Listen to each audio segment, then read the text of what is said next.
Assalamu alaikum wa rahmatullahi wa barakatuh. Thank you for joining me for this Bible study class. Today, we will look close up at the Bible, examine and compare some aspects of the Bible. And last time, we looked at the history of the Bible and how it was assembled. And we saw that there are many versions of the Bible. There is a Protestant version that has 66 books, like the King James Version. There's also many other versions. Famous ones are like New International Version and the Revised Standard Version. And then there's the second type of Bibles, which is Catholic Bibles, that have 73 books, or 7 more books in the Old Testament than the Protestant Bible. And those 7 extra books, they were rejected by like Martin Luther, the original Martin Luther of Germany, when they did the Reformation and protested against the church. And they removed 7 books as doubtful. They called them apocryphal. There is a third version of Bibles that's like Ethiopian Orthodox Tewahedo books, and that Bible has 81 books in it. And that's 8 more books than the Catholic Bible, or 15 books more than the Protestant Bible. There are other Christian groups that believe they are Christians, but have another book, and that's the Book of Mormon for the LDS Church, the Latter-day Saints. The Church of Jesus Christ Latter-day Saints, there are more than one church. And this one, the LDS Church, is the bigger one, but both churches have the Book of Mormon. And there are books that churches don't recognize or don't accept, but they were discovered through archaeological digs in Palestine, the Middle East, and Egypt, like the Gospels of Thomas, Barnabas, and others. Any questions on this review from last time?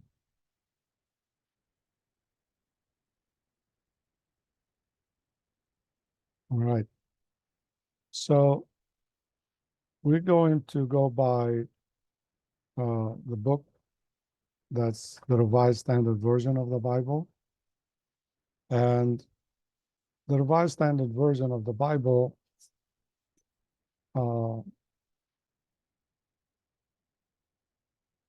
we're gonna go to the preface of this book and read it, because it will give us some insight into what's going on. So instead of going from here, I'm going to share the website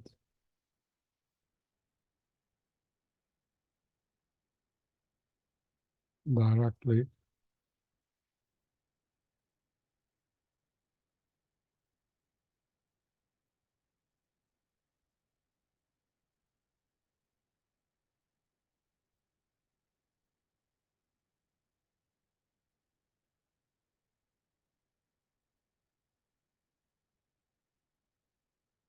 So this is, if you acquired one of the Revised Standard Versions of the Bible, this is the preface to it. And let me have the machine read this for us.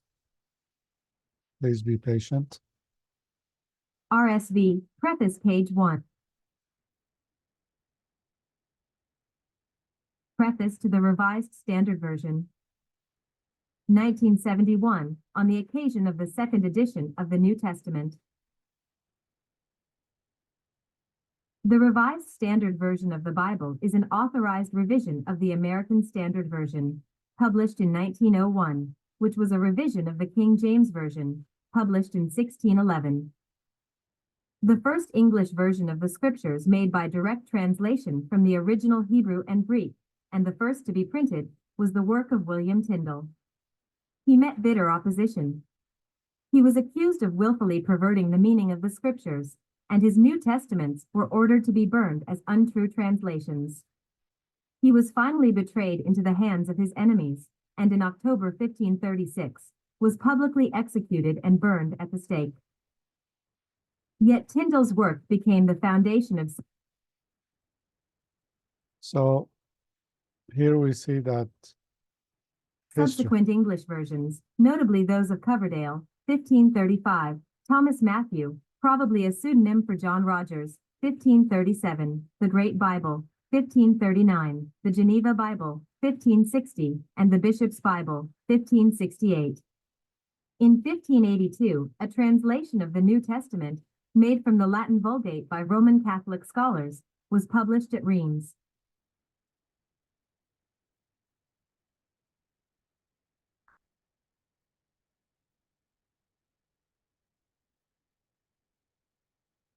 The translators who made the King James Version took into account all of these preceding versions, and comparison shows that it owes something to each of them. It kept felicitous phrases and apt expressions, from whatever source, which had stood the test of public usage. It owed most, especially in the New Testament, to Tyndale. The King James Version had to compete with the Geneva Bible in popular use, but in the end it prevailed, and for more than 2.5 centuries no other authorized translation of the Bible into English was made. The King James Version became the authorized version of the English-speaking peoples. The King James Version has with good reason been termed the noblest monument of English prose. Its revisers in 1881 expressed admiration for its simplicity, its dignity, its power, its happy turns of expression, the music of its cadences, and the felicities of its rhythm. It entered, as no other book has, into the making of the personal character and the public institutions of the English-speaking peoples. We owe to it an incalculable debt. Yet the King James Version has grave defects. By the middle of the 19th century, the development of biblical studies and the discovery of many manuscripts more ancient than those upon which the King James Version was based, made it manifest that these defects are so many and so serious as to call for revision of the English translation. The task was undertaken, by authority of the Church of England, in 1870. The English Revised Version of the Bible was published in 1881 to 1885, and the American Standard Version, its variant embodying the preferences of the American scholars associated in the work, was published in 1901. Because of unhappy experience with unauthorized publications in the 2 decades between 1881 and 1901, which tampered with the text of the English Revised Version in the supposed interest of the American public, the American Standard Version was copyrighted to protect the text from RSV, Preface page 2. Unauthorized changes. In 1928, this copyright was acquired by the International Council of Religious Education, and thus passed into the ownership of the churches of the United States and Canada, which were associated in this council through their boards of education and publication. The council appointed a committee of scholars to have charge of the text of the American Standard Version and to undertake inquiry as to whether further revision was necessary. For more than 2 years, the committee worked upon the problem of whether or not revision should be undertaken, and if so, what should be its nature and extent. In the end, the decision was reached that there is need for a thorough revision of the version of 1901, which will stay as close to the Tyndale King James tradition as it can in the light of our present knowledge of the Hebrew and Greek texts and their meaning on the one hand, and our present understanding of English on the other. In 1937, the revision was authorized by vote of the Council, which directed that the resulting version should embody the best results of modern scholarship as to the meaning of the scriptures, and express this meaning in English diction which is designed for use in public and private worship, and preserves those qualities which have given to the King James Version a supreme place in English literature. 32 scholars have served as members of the committee charged with making the revision, and they have secured the review and counsel of an advisory board of 50 representatives of the cooperating denominations. The committee has worked in two sections, one dealing with the Old Testament and one with the New Testament. Each section has submitted its work to the scrutiny of the members of the other section, and the charter of the committee requires that all changes be agreed upon by a 2/3 vote of the total membership of the committee. The Revised Standard Version of the New Testament was published in 1946. The publication of the Revised Standard Version of the Bible, containing the Old and New Testaments, was authorized by vote of the National Council of the Churches of Christ in the USA in 1951. The problem of establishing the correct Hebrew and Aramaic text of the Old Testament is very different from the corresponding problem in the New Testament. For the New Testament, we have a large number of Greek manuscripts, preserving many variant forms of the text. Some of them were made only 2 or 3 centuries later than the original composition of the books. For the Old Testament, only late manuscripts survive, all, with the exception of the Dead Sea texts of Isaiah and Habakkuk and some fragments of other books, based on a standardized form of the text established many centuries after the books were written. The present revision is based on the consonantal Hebrew and Aramaic text as fixed early in the Christian era and revised by Jewish scholars, the Masoretes, of the 6th to 9th centuries. The vowel signs, which were added by the Masoretes, are accepted also in the main, but where a more probable and convincing reading can be obtained by assuming different vowels, this has been done.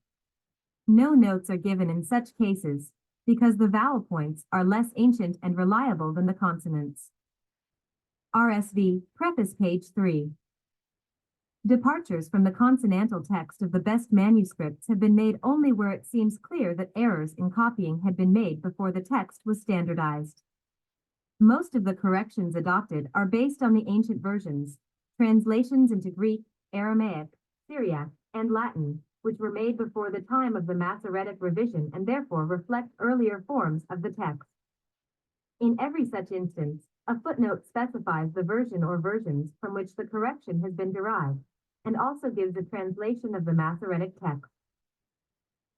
Sometimes it is evident that the text has suffered in transmission, but none of the versions provides a satisfactory restoration. Here we can only follow the best judgment of competent scholars as to the most probable reconstruction of the original text. Such corrections are indicated in the footnotes by the abbreviation CN, and a translation of the Masoretic text is added. The discovery of the meaning of the text, once the best readings have been established, is aided by many new resources for understanding the original languages. Much progress has been made in the historical and comparative study of these languages. A vast quantity of writings in related Semitic languages, some of them only recently discovered, has greatly enlarged our knowledge of the vocabulary and grammar of Biblical Hebrew and Aramaic. Sometimes the present translation will be found to render a Hebrew word in a sense quite different from that of the traditional interpretation. It has not been felt necessary in such cases to attach a footnote, because no change in the text is involved, and it may be assumed that the new rendering was not adopted without convincing evidence. I think this is enough from the preface. You can read the rest of it if you choose to.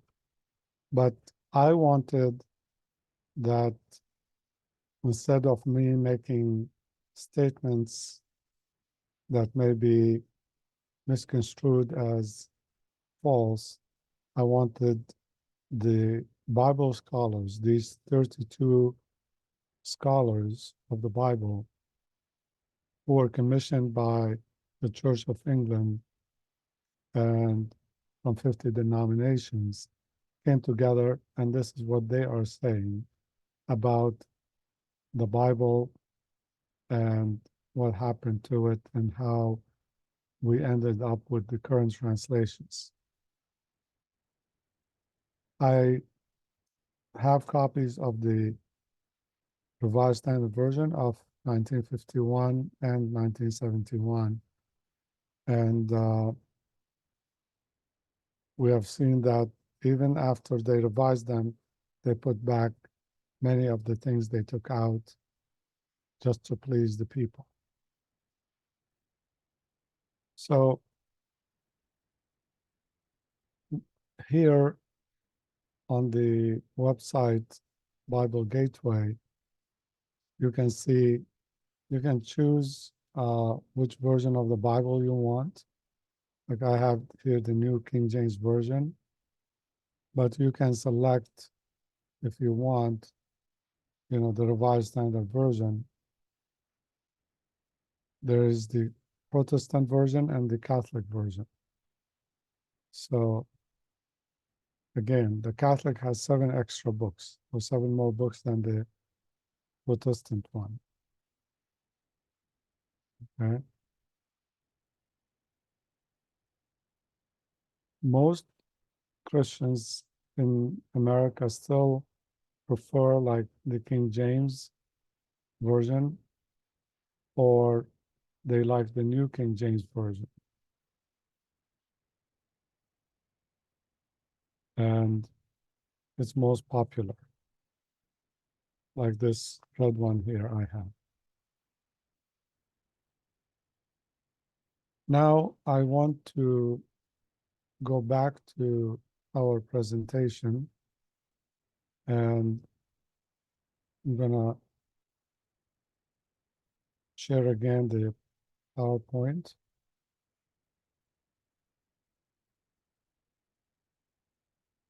So this was about the Revised Standard Version. And first, what did they find when these scholars looked at the Bible? They found in the New Testament, for example, I'm just going to give you a couple examples, but there are several more examples, that in the New Testament, in the Gospel of Mark, that the Gospel of Mark in most ancient copies, it ends at verse 8, chapter 16, verse 8. And that the new Bibles we have in our hands today have in them, on top of that, 11 extra verses, verse 9 through 20. And what do these verses say? So to help you understand what I'm talking about, so the original, if I take this Revised Standard Version, which goes back to about 300 years after Jesus, versus the King James Version, which goes to 1611, we find that the scholars, the 32 scholars, did not find the verses, the 11 verses that are on the screen. And they took them out in the Revised Standard Version and said these were not there. Somebody added them at a later time. And let's read them. It says, now when Jesus was risen early the first day of the week, which is Sunday, he appeared first to Mary Magdalene, out of whom he had cast 7 devils. So what is this talking about? Is after supposed crucifixion, that Jesus rose from the dead on Sunday. And this is why Christians, they celebrate Easter, Easter Sunday.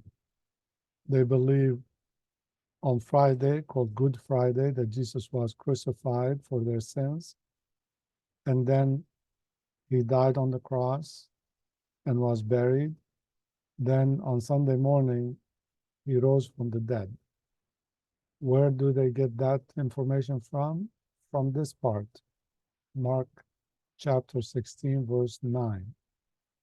Now, when Jesus was risen early, the first day of the week. So if you take this out, that this wasn't there in the original Gospels of Mark, okay, then you don't have Easter.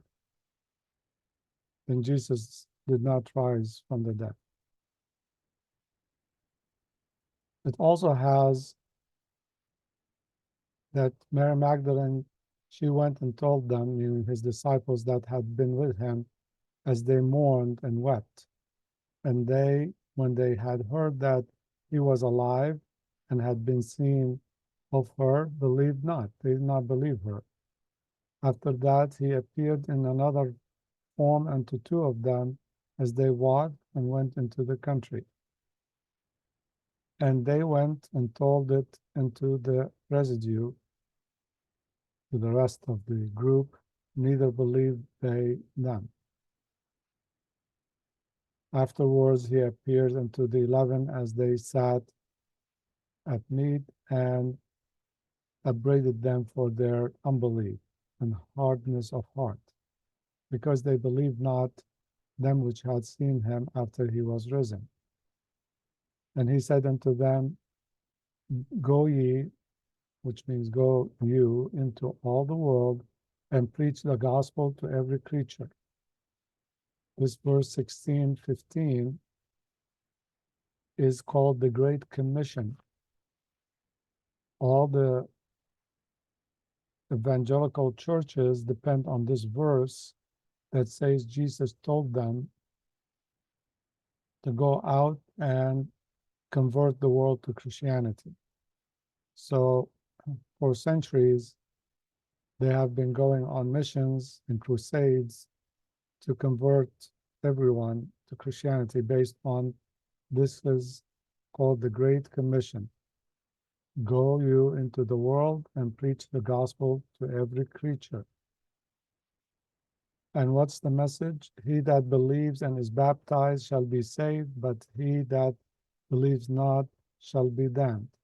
So the Crusaders and the Reconquista in Spain, they killed millions of people because they refused to be baptized, and they said, okay, you are damned to death. So they gave them choice. Either you believe in Jesus as Lord and Savior and be baptized as Christian, or you will be slaughtered. And all the Muslims in Spain had to make choice, either convert or be slaughtered. And then the Crusades at the same time or before that. Also in this verse 17, and these signs shall follow them that believe. In my name shall they cast out devils. They shall speak with new tongues. They shall take up serpents, and if they drink any deadly thing, it shall not hurt them. They shall lay hands on the sick, and they shall recover. These two verses brought up all these churches that pastors say they're speaking in tongues, and they're casting out devils from people, and they play with snakes, and they drink poison. And many people died because of this foolishness, and because somebody promised them this stuff, which is not true. And then, so then after the Lord has spoken unto them, he was received up into heaven and sat on the right hand of God. This is called the ascension. Major belief in Christianity that Jesus, after meeting his disciples, after the crucifixion, he, ascended to heaven and was received in heaven, and he sat on the right hand of God. And they went, meaning his disciples, forth and preached everywhere, the Lord working with them and confirming the word with signs following. Amen. So those 32 scholars, they didn't find any of these verses in the original copies of Mark in Greek. So they took them out and put them in the footnote and said, we don't know who added them. But these verses contain some of the most important parts of the Christian belief today about Jesus dying and rising from the dead on Sunday, which is Easter, and also the Great Commission also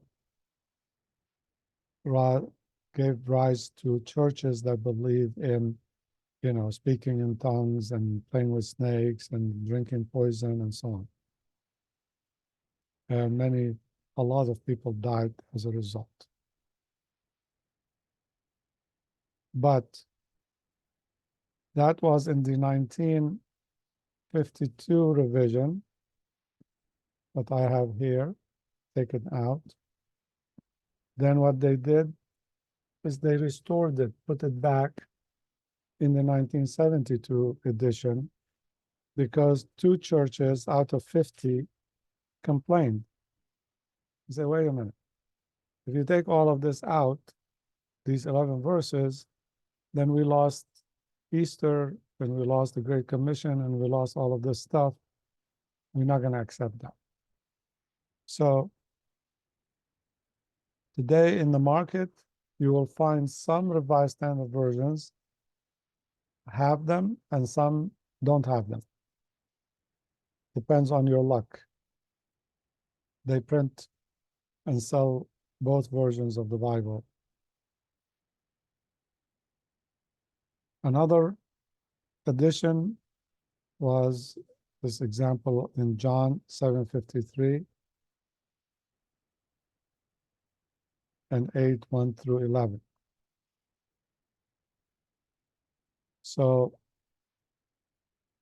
this whole section from 7:53 to 8:11 also was dropped by the revisers, the 32 scholars. And this is known as the story of the prostitute woman. So you can, if you like to read it on your own, you can take notes. It's John 7:53 and then John chapter 8, verse 1 through 11. So those were not there in the original Gospels and were taken out. Now we go back to the King James. This is the Bible that is most famous and most used. Right here. And when we look up close at this Bible, we find interesting things. Like in the Old Testament, the book called 2 Kings, chapter 19, if we compare it with the book of Isaiah, chapter 37, we find these 2 chapters are identical. So somebody copied verbatim one from the other. Okay? So let's take a quick look. If we go to the website,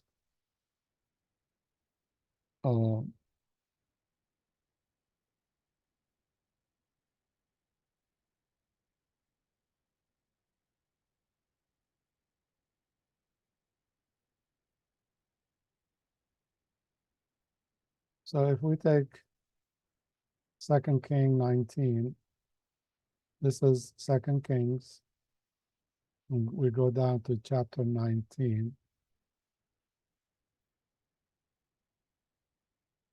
And you can see it here. And so it was when King Hezekiah ordered that he tore his cloth covered himself with sackcloth and went into the house of the Lord. Blah, blah, blah, blah. Okay. Now, if we go to Isaiah and we look at chapter 37, and so it was when King Hezekiah heard it that he tore his clothes, covered himself with sackcloth, and went into the house of the Lord. The whole chapter is copied verbatim. You can compare those two on your own. Isaiah, or the prophet Isaiah, chapter 37, and the other one is compared with 2 Kings, chapter 19. Both are called Isaiah Assures Deliverance, the title of both books.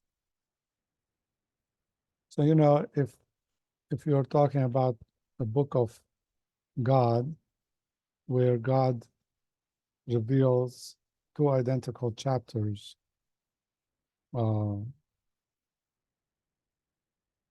somebody copied from somebody else this whole text.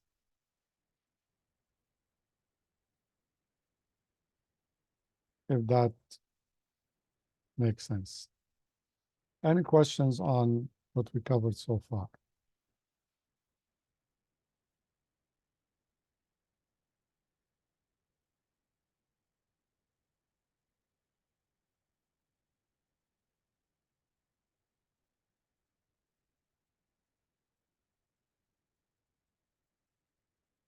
Like to give you the opportunity to ask questions. Mhm.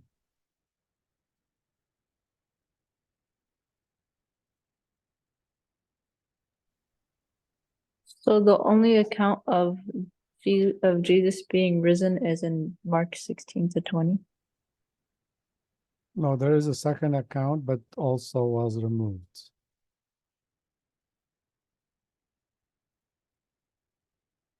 So in two Gospels, it was mentioned, in both Gospels, you know, they didn't find it in the original.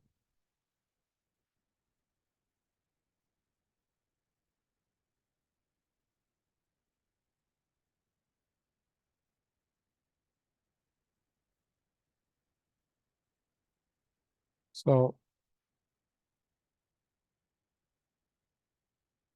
going back to our PowerPoint, there are many contradictions in the Bible that have been there and still there and have not been fixed.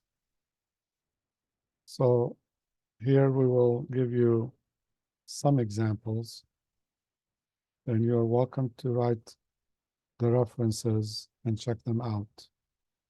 Like 2 Samuel chapter 24, verse 1, and 1 Chronicles chapter 21, verse 1. This is called the census of Israel. And again, the anger of the Lord was kindled against Israel, and he moved David against them to say, go number Israel and Judah. In 1 Chronicles, it says, and Satan stood up against Israel and provoked David to number Israel. Obviously, the Lord and Satan are opposites. So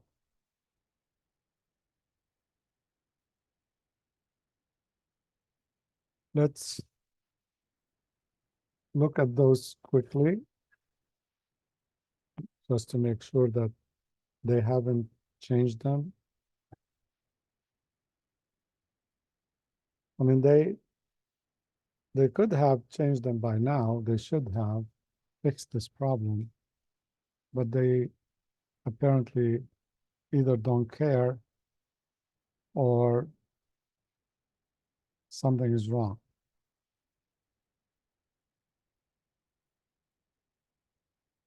So if we go to 2 Samuel and go to chapter 24, the last chapter, called David's census of Israel and Judah.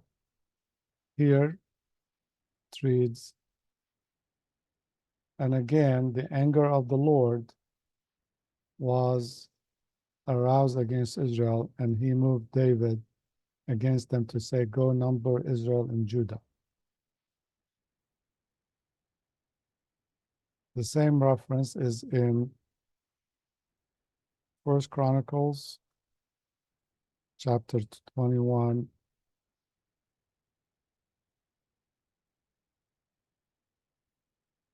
called the census of Israel and Judah. It says, and now Satan stood up against Israel and moved David to number Israel.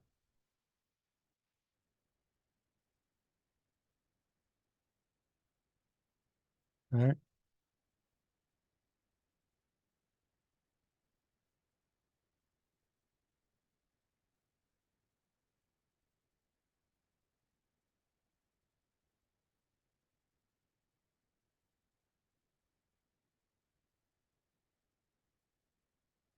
Now, if we looked at this example, but there are many examples. This one is 2 Samuel chapter 24, verse 13, and 1 Chronicles chapter 21, verse 11 to 12. The difference is here's 7 years and here's 3 years of famine. So which one was it? We don't know. But God supposedly came to David and told him that, you know, he has choice between 7 years of famine or 3 years of famine. These are two different stories. And these numbers are written out in words. Another example, 2 Chronicles chapter 36, verse 9. It says, Jehoiachin was 8 years old when he began to reign, and he reigned for 3 months and 10 days. In 2 Kings, Jehoiachin was 18 years old, and he began to reign, and he reigned in Jerusalem 3 months, not 10 days.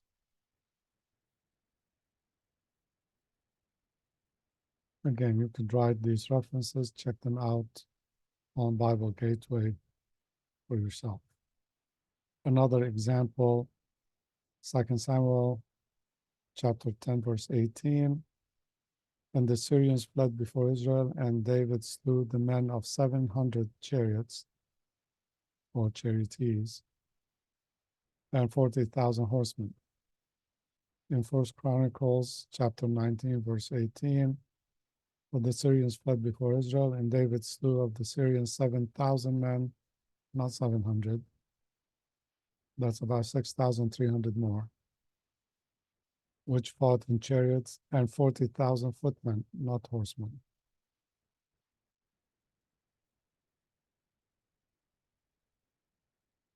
Same here. 1 Kings chapter 7, verse 26, that the bath that Solomon had 2,000 baths or 3,000 baths. So there are too many. First King said Solomon had 40,000 stalls for horses. In 2 Chronicles, he has 4,000. And that's difference of 36,000 stalls. And these were not written in numbers, they were written out in words. So I hope this illustrates some examples of what still the current Bible has of contradictions that are not befitting a book to be believed as the Word of God, the literal Word of God. So we'll stop here. Any questions you have?